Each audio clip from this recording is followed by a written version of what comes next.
ഞങ്ങളുടേതടക്കം റിപ്പോർട്ടർമാർ ആ അപകടം നടന്ന ദിവസം രാവിലെ അവിടെ എത്തി ചിത്രീകരിച്ച ദൃശ്യങ്ങളൊക്കെ ഞങ്ങളൊക്കെ കാണുകയായിരുന്നു. ഞങ്ങൾ വലിയ സന്തോഷത്തോടെയൊക്കെയാണ് ഒരുമിച്ചിരിക്കുകയും പാട്ടുപാടുകയും ഒക്കെ ചെയ്തത്. അതിനുശേഷം വലിയൊരു അപകടമുണ്ടായി.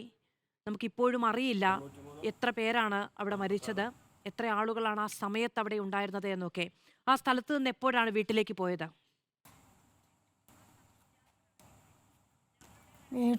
ഞാൻ ആശുപത്രിയിലേക്കാണ് പോയത്. എനിക്ക് തലയ്ക്ക് ഒരു പരിക്ക് പറ്റിയിട്ടുണ്ടേ. അപ്പോൾ ഞാൻ ആശുപത്രിയിലേക്കാണ് പോയത്. ഈ ഇത്രയും വലിയ അപകടമാണ് ഉണ്ടായത്, ഇത്ര മരണം സംഭവിച്ചു തുടങ്ങിയ വിവരങ്ങൾ എപ്പോഴാണ് അറിഞ്ഞത്? അത് പിറ്റന്നാളാണ് അറിഞ്ഞത്. നിലവിലത്തെ ആരോഗ്യാവസ്ഥ എങ്ങനെയാണ്? കുഴപ്പമില്ല. തലയ്ക്ക് ഇത് പറ്റി, മറ്റേ വേറെ ഒത്തിലും ഇല്ല, തലയ്ക്ക് മാത്രമേ പറ്റിയിട്ടുള്ളൂ. എത്ര വർഷമായി ശ്രീമതി സുഭദ്ര ഈ വെടിക്കെട്ടുമായി ബന്ധപ്പെട്ട ജോലികളൊക്കെ ചെയ്തു തുടങ്ങിയിട്ട്? 2 കൊല്ലം. എപ്പോഴും ഈ സതീശൻ എന്ന 2 ആളോടൊപ്പം കൊല്ലം എന്ന് തന്നെയാണോ? പറഞ്ഞാൽ ഈ സീസണിൽ മാത്രമേ ഉണ്ടാവുള്ളൂ. ഉം. അതെ ഈ സതീശൻ എന്ന ആളോടൊപ്പം തന്നെയാണോ കഴിഞ്ഞ 2 വർഷവും ഈ ജോലികൾ ചെയ്തിരുന്നത്? അതെ. അവിടെ എത്ര പേരുണ്ടായിരുന്നു യഥാർത്ഥത്തിൽ അപകടം നടക്കുമ്പോൾ? നിങ്ങൾക്കുള്ള വിവരം എന്താണ്?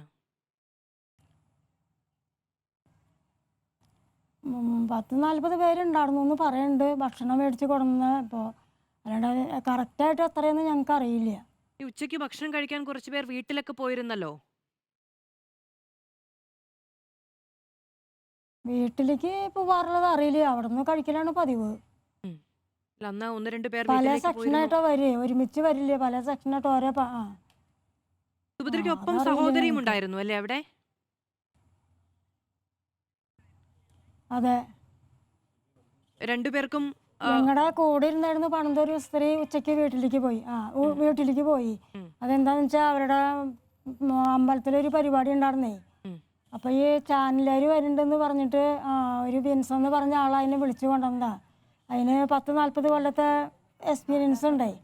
അപ്പോൾ അതിനോട് പറയാൻ വേണ്ടിയിട്ട് ഉച്ച വരെ അതിനെ കൊണ്ടുവന്നതാ. ഉച്ചയ്ക്ക് വീട്ടിലേക്ക് പോയി പ്രേമ എന്ന് പറഞ്ഞൊരു സ്ത്രീ.